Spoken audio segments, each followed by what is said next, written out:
Forever book haven में खुशामदीद। Novel अमर bell जिसकी writer हैं उमैर अहमद, उसकी 29वीं एपिसोड है। तो आइए जल्दी से स्टार्ट करते हैं इस एपिसोड को बगैर किसी देर के। सहाफ़ती हल्कों में हुकूमत की तब्दीली के बारे में अफवाहें ज़ोरों पर थी। न सिर्फ मुल्की प्रेस बल्कि बैनुल अक़वामी प्रेस भी इस बारे में अंदाज़े पेश कर रहा था।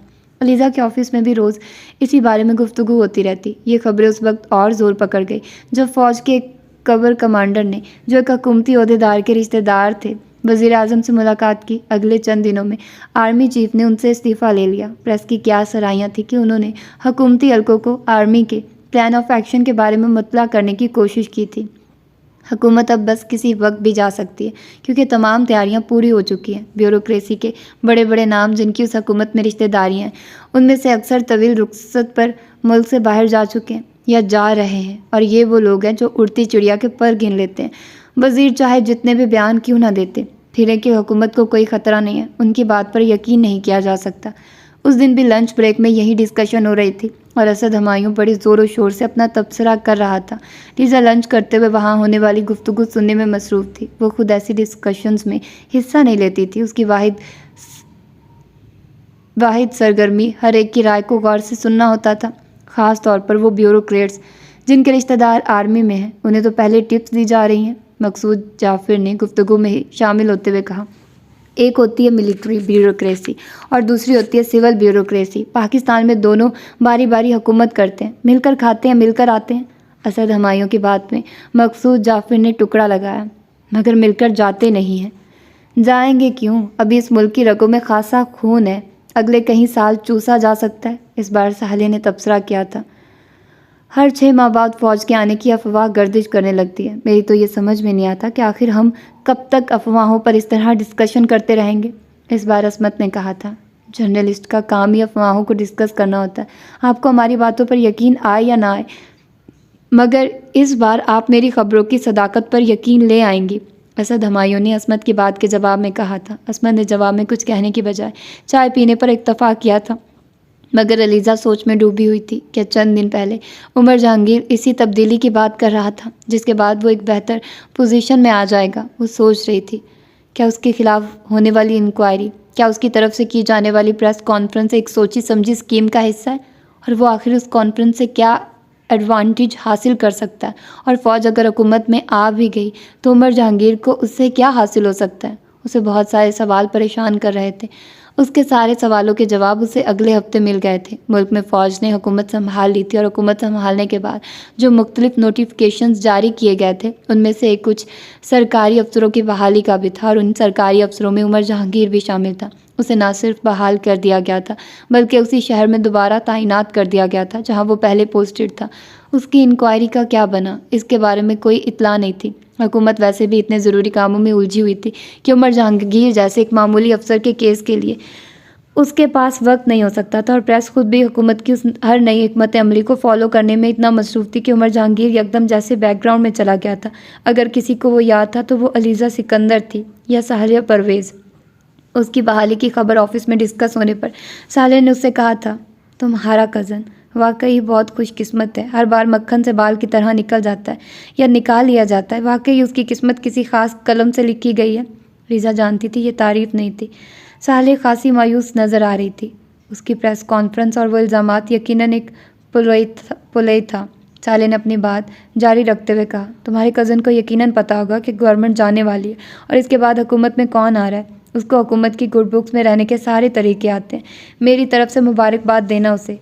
साले के लहजे में तल्खी नुमाया थी। इसीलिए तुम भी मेरी स्पोर्ट में निकाली हुई उस रैली में भी शामिल हो गई थी। जाहिर है तुम्हें ये सब कुछ पहले ही पता होगा। मेरे साथ हमदर्दी करके तुमने मेरे साथ साथ ऑफिस के दूसरे लोगों की नज़रों में भी खासा एहतराम पैदा कर लिया। दूसरी तरफ तुम्हें उम्र के हवाले से भी कोई खदशा नहीं था। खासी बाखबर होगी तुम इसके हर मुमकिन इक़दाम के बारे में। उसे साले के चेहरे पर फैली हुई तंजिया मुस्कुराहट में छुपी हुई नाराज़ी नज़र आ गई, लेकिन उसे साले के शुबहात पर अफसोस हुआ। तुमसे ये कहना तो बेकार ही होगा कि मुझे कुछ इल्म नहीं था। मैं भी तुम्हारी तरह ही ला इल्म थी, क्योंकि तुम मेरी बात पर कभी यकीन नहीं करोगी। अलीज़ा ने उसकी तंजिया गुफ्तगू के जवाब में कहा, वो हर काम मेरे मशवरे से या मुझसे इजाज़त लेकर नहीं करता, ना ही मुझे बाखबर रखना कोई ज़रूरी काम है। फिर भी किसी न किसी हद तक तुम्हें पता तो होगा। वो तो हमें यहाँ न्यूज़पेपर के ऑफिस में भी पता था कि गवर्नमेंट जाने वाली है, मगर ये कोई ऑथेंटिकेटेड खबर तो नहीं थी। मगर खबर तो थी हमें। जो भी हो तुम्हारा कज़न। तीजा ने साले की बात काट दी। मेरा कज़न बहुत खुशकिस्मत है, हर बार बच जाता है, इस बार भी बच गया। क्या इसके अलावा कोई और बात नहीं कर सकती तुम? हमारे पास और भी बहुत से टॉपिक हैं, तीजा ने कुछ उकताए हुए कहा। या फिर शायद हमें कुछ डिस्कस करना ही नहीं चाहिए। अगर हम हर बार बात उमर जहांगीर से शुरू और उसी पर ख़त्म होती है तो, तीजा ने दो टोक अंदाज में कहा। साले ने उसकी बात के जवाब में कुछ कहने की बजाय अपना बैग उठाया और उसके ऑफिस से निकल गई। लिजा एक बार फिर अपने काम में मसरूफ़ हो गई। आर्मी मॉनिटरिंग कमेटी, अब ये क्या बकवास है? उमर जहांगीर ने हाथ में पकड़ी हुई फाइल को मेज़ पर तकरीबन पटकते हुए कहा। फौजी हुकूमत को इक़्तिदार संभाले चंद हफ्ते हो गए थे और आर्मी मॉनिटरिंग कमेटियों का शोरो गुगा हर जगह सुनाई दे रहा था। पुलिस के आला हुकाम के अंदर उन मौजूदा कमेटीज़ के ख़िलाफ़ बहुत ज़्यादा गुस्सा और एहतजाज पाया जाता था, मगर खुलेआम उस पर कोई भी तनकीद करने से खौफज़दा था। हर एक जानता था ऐसी किसी तजवीज़ की मुखालफत कम से कम ट्रांसफ़र और ज़्यादा से ज़्यादा मुअत्तली की मौजिब बन जाएगी। इसलिए हर एक आर्मी मॉनिटरिंग कमेटीज़ को नापसंद करने के बावजूद उनके ख़िलाफ़ कोई एहतजाज नहीं कर रहा था। फ़ौजी हुकूमत का ख्याल था कि आर्मी को बराह रास्त सिविलियन मामलात में मुलव्विस करने से वो इस करप्शन पर काबू पा लेगी जो पूरे निज़ाम की जड़ें खोखली कर रही थी। और एक बार इस निज़ाम की ख़राबी रुक जाती तो शायद लोगों का एतमाद भी बहाल हो जाता। मगर दूसरे बहुत से महकमों की तरह पुलिस को भी उन कमेटीज़ के क़याम पर एतराज़ था, अगरचे वो इन कमेटीज़ के ख़िलाफ़ बात करते हुए अपने इख्तियारात में कमी और अपने मामलात में मुदाखलत का हवाला दे रहे थे। मगर जो हकीकी ख़दशात उनके जहनों में थे वो करप्शन की उन लंबी कड़ियों वाली जंजीर को बचाना था, जिसके मंजर आम पर आने से बहुत से नामी गरामी लोगों के लिए भी अपनी इज्जत बचा लेना बहुत मुश्किल हो जाता। जो ऑफिसर्स हाथ की सफाई दिखाने में माहिर थे, उन्हें ये खौफ था कि उनका पिछला करप्शन का कोई मामला पकड़ा न गया हो, तब भी आइंदा के लिए करप्शन के दरवाजे बंद हो जाएंगे और ये उनके और उनके ख़ानदानों के लिए 440 वोल्ट के शॉक की तरह था। दूसरी तरफ आर्मी मॉनिटरिंग कमेटीज़ के ज़रिए पहली बार फ़ौज को इंतज़ामिया के उन इख्तियारात और मामलात में दखल अंदाजी का मौका मिल रहा था जहाँ वो पहले खासी बेबस रही थी। फसल काटने और बदले चुकाने का मौसम आ चुका था। वो इंतज़ामिया जो पहले फ़ौज को घास नहीं डालती थी, अब उनकी ज़ेर निगरानी काम करने पर मजबूर थी और उनकी चपकलिश शुरू हो चुकी थी। उमर जहांगीर भी पुलिस सर्विस के दूसरे तमाम ऑफिसर्स की तरह उन कमेटीज़ को नापसंद करने और उन पर तनकीद करने वालों में पेश था।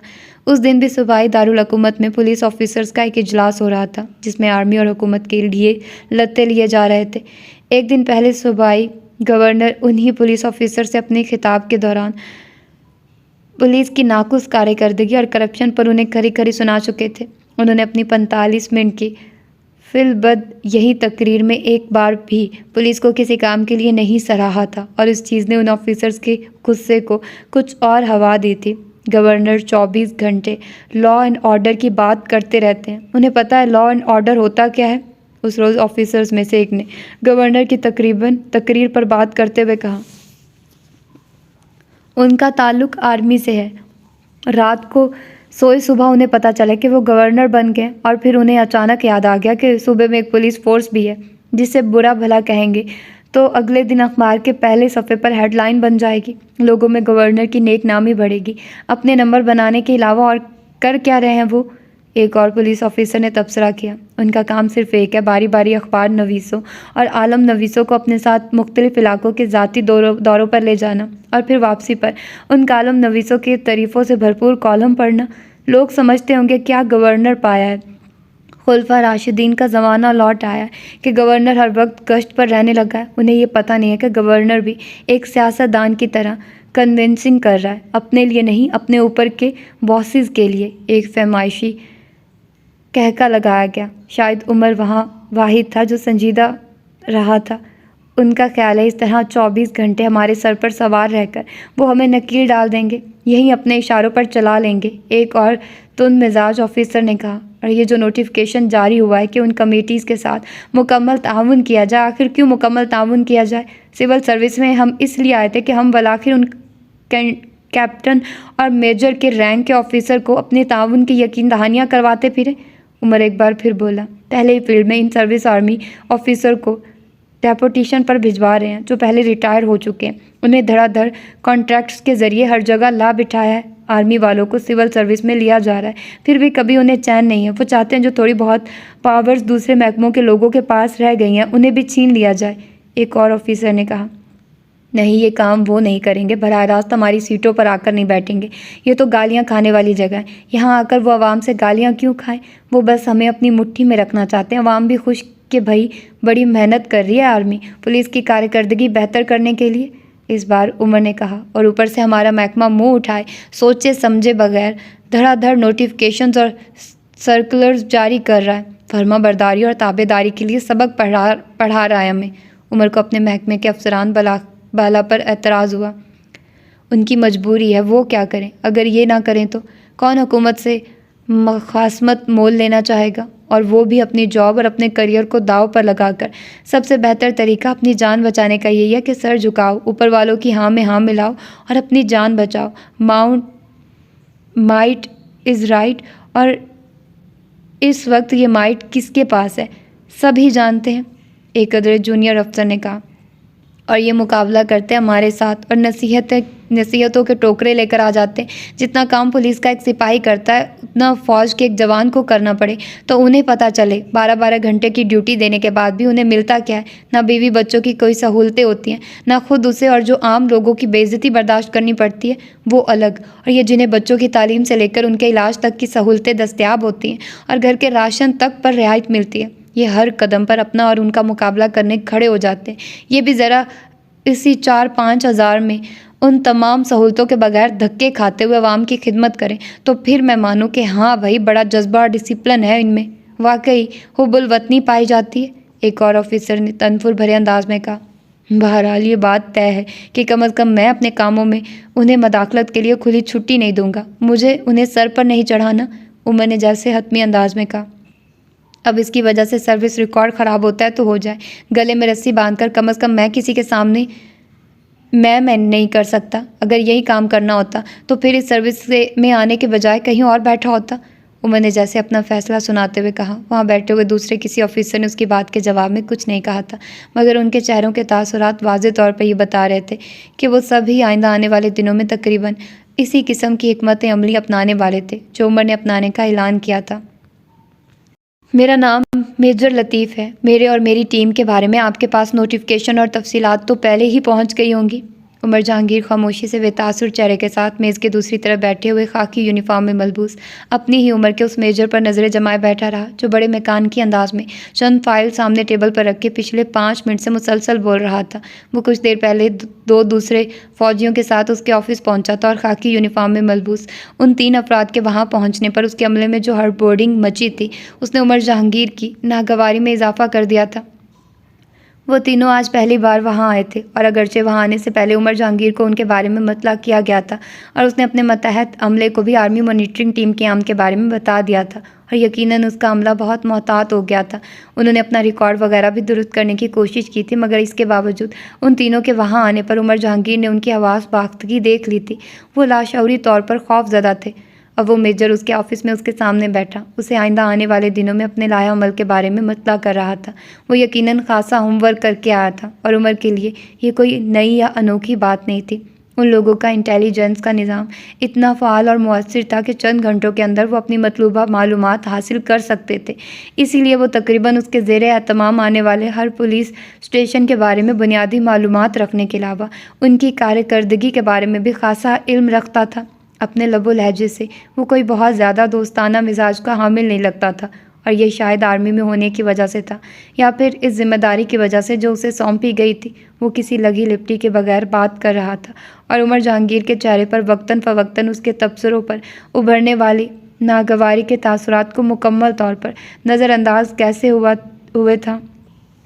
खासे लवाजमात के साथ सर्व की जाने वाली उस चाय ने भी उसके इस अंदाज में कोई ख़ास तब्दीली नहीं की जो उमर जहांगीर के मतहत अमले ने खासी आजिज़ी और मुस्तदी के साथ उन्हें सर्व की थी। अपने सामने पड़ी फाइल्स को बारी बारी खोले वो तनबीही अंदाज में उमर जहांगीर को अपने इख्तियारात और ज़िम्मेदारियों के बारे साथ उन चीज़ों से आगाह करता गया जो उसे आइंदा आने वाले दिनों में अंजाम देनी थी।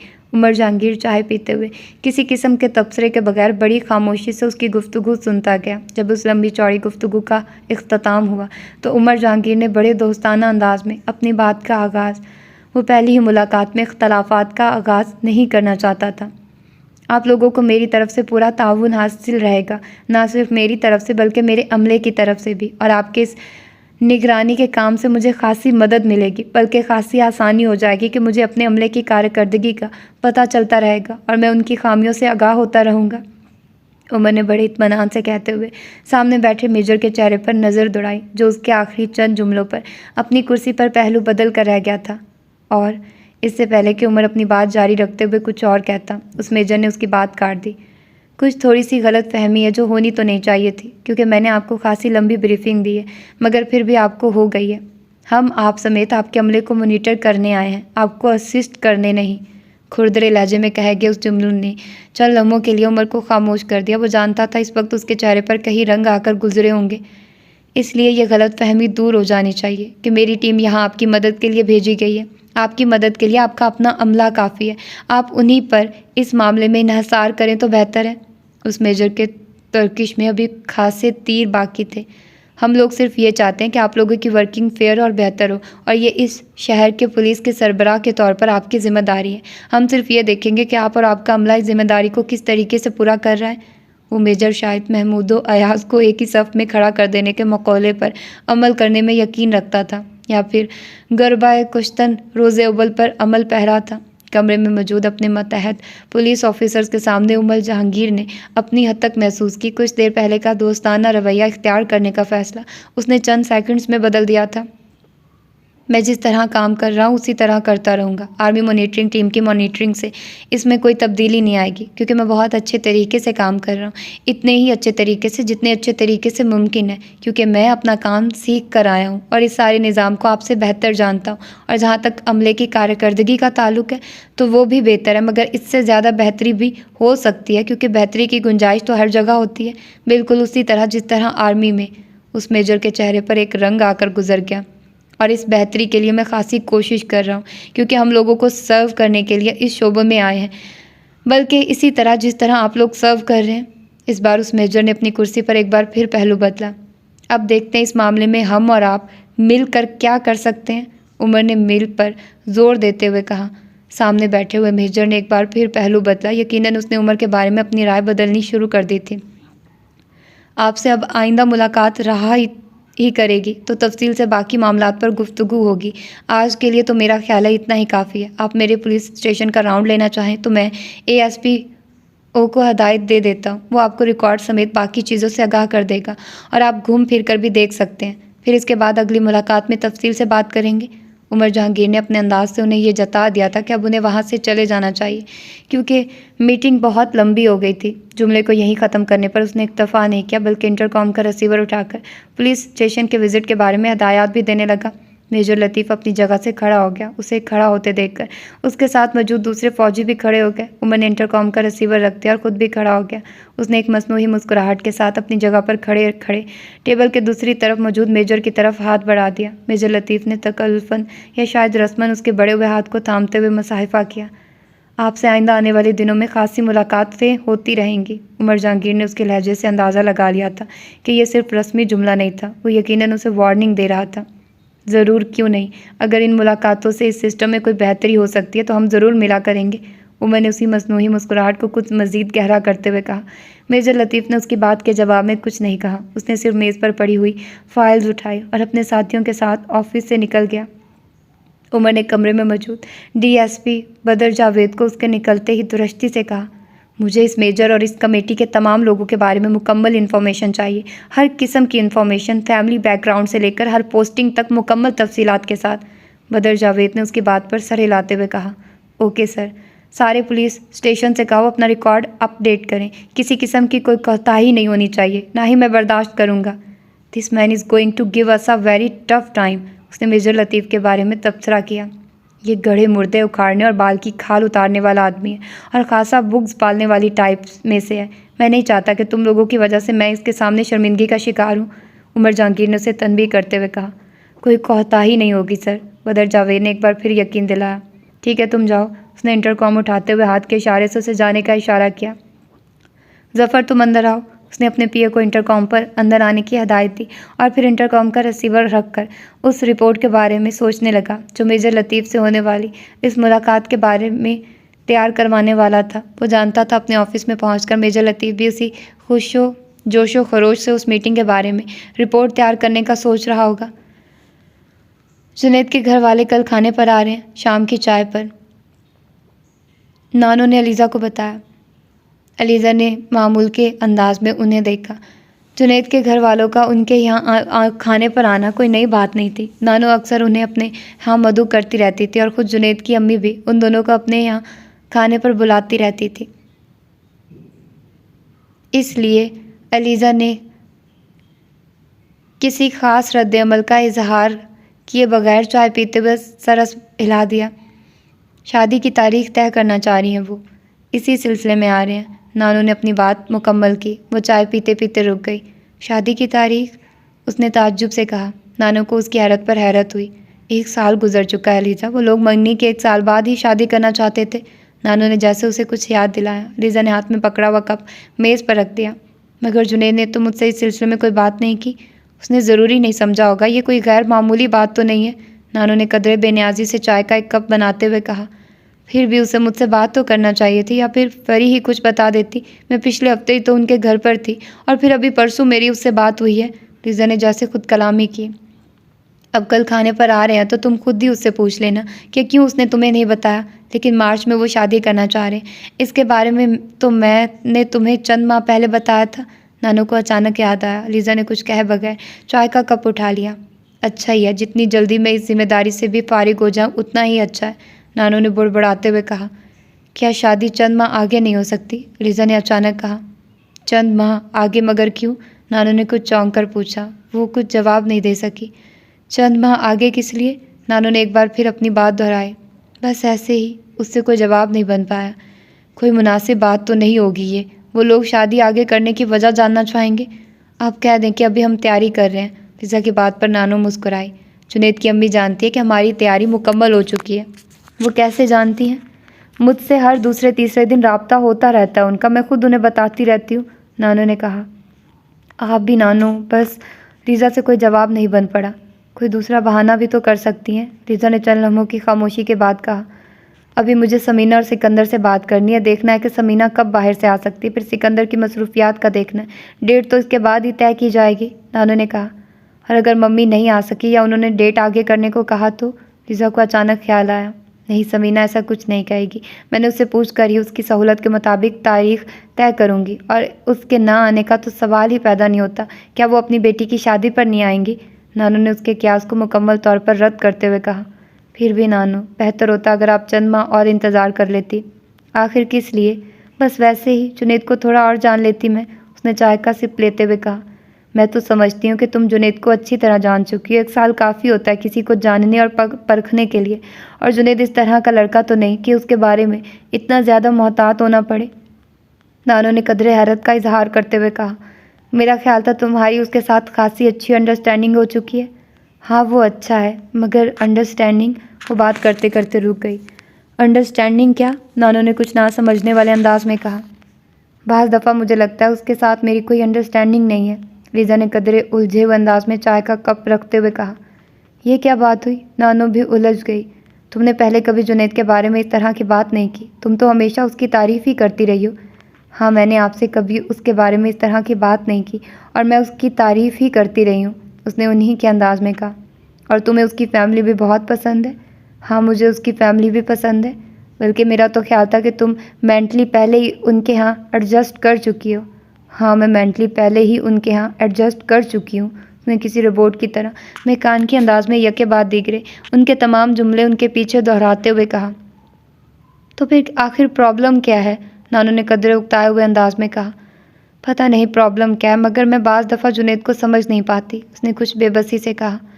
मसलन क्या समझ नहीं पाती तुम उसके बारे में? नानू ने संजीदगी से उसका चेहरा देखते हुए कहा। मैं नहीं जानती कि अपनी फीलिंग्स का इजहार कैसे करूं। मुझे ये बताना मुश्किल लग रहा है कि उसके रवैये की क्या बात मेरी समझ में नहीं आती। बाज़ दफ़ा उसका पॉइंट ऑफ व्यू मेरे पॉइंट ऑफ व्यू से बिल्कुल मुख्तलिफ होता है। नानू ने एक गहरा सांस लिया। ये इतनी अहम बात तो नहीं है। नुक्ता नज़र में फ़र्क होना, तुम्हारे नाना और मुझ में भी तकरीबन हर बात पर इख्तलाफ राय मौजूद था, मगर इसके बरक्स हमने 50 साल का अरसा इकट्ठा गुजारा और ख़ासी हंसी खुशी गुजारा। उन्होंने बड़े हल्के फुल्के अंदाज में कहा। आप दोनों की शादी किसी कोर्टशिप के बगैर हुई थी, एक सीधी सादी अरेंज मैरिज, वरना शायद एक दूसरे की नेचर को इतना मुख्तलिफ देखकर आप दोनों भी शादी ना करते। मगर मेरा मसला ये है कि मैं पहले ही उसके बारे में जान चुकी हूँ, जबकि आप दोनों को बाद में एक दूसरे के बारे में पता चला। लीजा ने कदरे संजीदगी से कहा। हाँ, बाद में ये सब पता चला, मगर पहले भी पता चलता तो भी कुछ ज़्यादा फ़र्क ना पड़ता। मैं और वो फिर भी एक दूसरे के साथ ही शादी करना पसंद करते, नानो ने खासी कतियत से कहा। He was a nice man to live with. Lisa ने गहरा सांस लिया। और जुनैद के बारे में भी मेरी राय इतनी ही अच्छी है जितनी तुम्हारे नाना के बारे में, बल्कि कहीं एतबार से वो तुम्हारे नाना से बेहतर है। नानू ने अपनी बात जारी रखते हुए कहा। मसलन गुस्से के मामले में वो शॉर्ट टेम्पर्ड नहीं है। हाँ, शॉर्ट टेम्पर्ड नहीं है, मगर गुस्सा बहरहाल उसे आता है, लीजा ने उन्हें बताया। नॉर्मल बात है, किसे नहीं आता, मसलन सिर्फ तब होता है जब बात पे बात आता हो। नानू ने लापरवाही से उसकी बात के जवाब में कहा।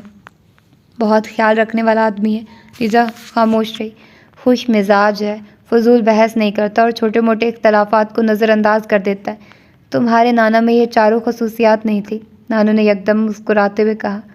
वो शॉर्ट टेम्पर्ड थे और मुझे उसका अंदाज़ा बहुत शुरू में ही हो गया था।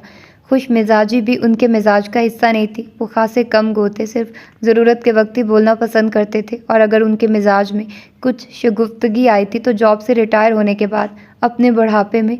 और छोटी मोटी बातों का नज़रअंदाज उन्होंने कभी किया ही नहीं। बहुत मोहतात रहना पड़ता था उनसे बात करते हुए, वरना वो छोटी सी बात पर भड़क उठते थे और फिर खासे अरसे तक वो छोटी सी बात उनके जहन में अटकी रहती थी। और बहस के वो किस हद तक शौकीन थे ये तो तुम भी अच्छी तरह जानती हो, नानू ने अपना कप मेज़ पर रखते हुए कहा। ना सिर्फ बहस करने के शौकीन थे, बल्कि मामूली बातों पर बहस करने के शौकीन थे और अपनी बात पर अड़ जाने वालों में से थे। दूसरा चाहे इंसाइक्लोपीडिया सामने रखकर बात करता, वो मैं ना मानूं के मसादिक ही चलते। मजाल है कि किसी दूसरे की बात को कोई अहमियत दे देते, और इसके बावजूद मैंने उनके साथ बड़ी अच्छी ज़िंदगी गुजारी है। उन्हें या मुझे दोनों को कभी कोई पछतावा नहीं हुआ कि हम दोनों की शादी क्यों हो गई, या हमने कभी ये भी नहीं सोचा कि हमारी कहीं और शादी हुई होती तो बेहतर होता। फिर तुम्हें इतने खदशात क्यों हैं जुनैद के बारे में? नानो अचानक संजीदा हो गई। आप जुनैद को इतना ज़्यादा कैसे जानने लगी हैं? लीजा ने अचानक उनसे पूछा। शुरू से ही जानती हूँ, नानो ने बेसाख्ता कहा। शुरू से ही जानती हैं? अलीजा ने कुछ चौंक कर उन्हें देखा। मगर आपकी बातचीत तो जुनैद और उसके ख़ानदान से इस प्रपोज़ल के आने के बाद हुई है। हाँ, मेरा मतलब है कि 1 साल से जब वो यहाँ आने लगा है। शुरू से ही वो बड़ी सुलझी हुई आदतों का मालिक है, नानो ने जल्दी से तसल्ली की। 1 साल में उसने यहाँ चंद घंटों से ज़्यादा वक्त नहीं गुजारा, और चंद घंटे क्या किसी आदमी के बारे में अपनी राय काम करने के लिए काफ़ी होते हैं? उसने संजीदगी से नानो से पूछा। हर आदमी के बारे में नहीं, मगर कुछ लोगों के बारे में हतमी राय कायम करने के लिए तो चंद मिनट में काफ़ी होते हैं, नानू ने उसी के अंदाज में कहा। मैंने ये नहीं कहा कि जुनैद बुरा है, मैं सिर्फ ये कह रही हूँ मैं उसे समझ नहीं पाती, लीजा ने मदाफ़ाना अंदाज में कहा।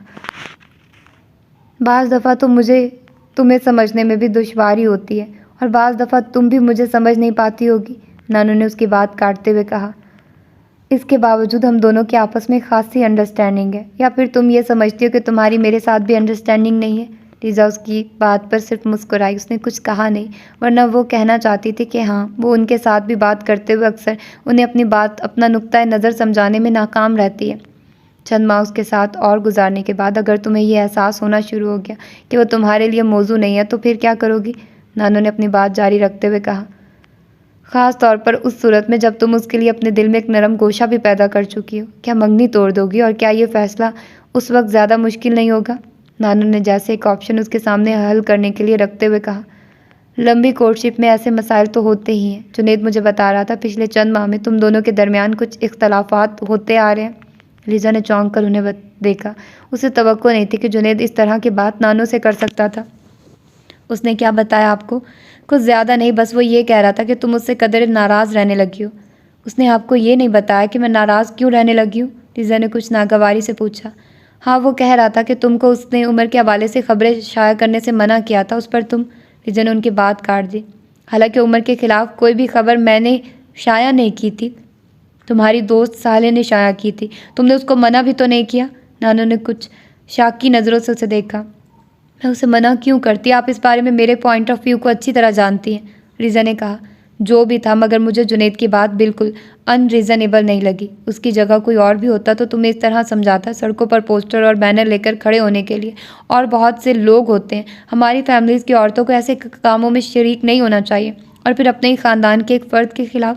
फिर अगर इस पर उसने किसी रद्द-ए-अमल का इजहार किया तो वो ये करने में बिल्कुल जस्टिफाइड था। कम अज़ कम ये ऐसी बात नहीं थी जिस पर तुम नाराज़ होती फिरती। नानू ने दो टोक अंदाज में कहा। इस ऑकवर्ड पोजीशन का अंदाज़ा करना चाहिए था तुम्हें। उसकी फैमिली क्या सोचती तुम्हारे बारे में, और सिर्फ क्लोज़ फैमिली मेम्बर्स ही नहीं, दोस्त अहबाब को भी खासी वजाहतें देनी पड़ी होंगी उससे लोगों के सामने, और इस पर तुम्हारी नाराज़ी। नानू ने उसे बोलने का मौका दिए बगैर कहा। मगर अगर इन बातों पर कोई इख्तलाफ राय होता है तो ठीक ही होता है। अगर ये वो बात है जिस पर तुम उसके रवैये को समझ नहीं सकती तो बेहतर है तुम खुद अपने रवैये पर एक बार नज़रसानी करो।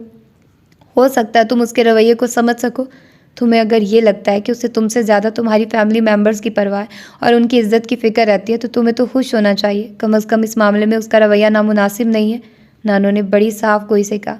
और आप ये कह रही हैं कि उसने आपको ज़्यादा बातें नहीं बताई? मगर मेरा ख्याल है कि वो आपको सब कुछ खासी तफसील से बताता रहा है। रिजा ने उनकी बात के जवाब में कहा। तुम्हें ये बात भी बुरी लगी है? नानू ने उसे गौर से देखते हुए पूछा।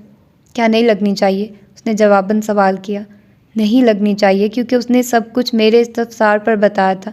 मैं जानना चाह रही थी कि आखिर तुम मुझसे अखड़ी अखड़ी क्यों रहने लगी हो। नानू ने उसकी बात के जवाब में जैसे कुछ वजाहत करते हुए कहा।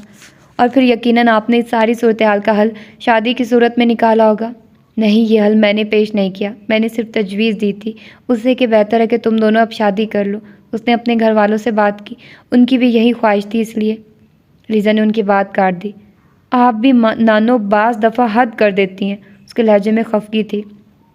तो क्या मुझे ये इंतज़ार करना चाहिए कि कब तुम लोगों के इख्तलाफात और बढ़ें और तलखियों और कुशीदगी के बाद रिश्ता ख़त्म होने की नौबत आन पहुँचे? ऐसा कभी नहीं होना था। क्यों तुम ये किस तरह कह सकती हो? बस कह सकती हूँ। उसने टेबल पर पड़ा हुआ अपना मोबाइल उठाते हुए कहा। फिर वो लोग कल आ रहे हैं तो मैं उन्हें तारीख दे दूँगी। नानू ने जैसे उसे ख़बरदार करते हुए कहा। दे दें, आपकी इतनी लंबी चौड़ी प्लानिंग और स्कीमिंग को मैं बर्बाद नहीं करूँगी। लीज़ा ने कुछ हल्के फुल्के अंदाज में कहा। नानू उसकी बात पर मुस्कुरा दी। तुम शैला को भी कल बुलवा लेना। बुलवा लूँगी, वो वैसे भी यहाँ का चक्कर लगाने का सोच रही है। उसने लाउंज से निकलने से पहले कहा। बेहतर है कि कल तुम ऑफिस ना जाओ, घर पर ही रहो। नानू ने उसे कहा। नहीं, कल ऑफिस तो मुझे जाना है, मगर मैं वहाँ से जल्दी आ जाऊँगी। जल्दी? किस वक्त? दोपहर को लंच के बाद आ जाऊँगी, बल्कि शायद लंच आवर के दौरान ही। उसने कुछ सोचते हुए कहा। हाँ ठीक है, ये बेहतर रहेगा। नानू ने कुछ मुतमईन होते हुए कहा। तो ये थी आज की एपिसोड। यकीनन आप लोगों को पसंद आई होगी। मिलते हैं किसी और एपिसोड में। अपना ढेर सारा ख्याल रखिएगा। अल्लाह हाफिज़।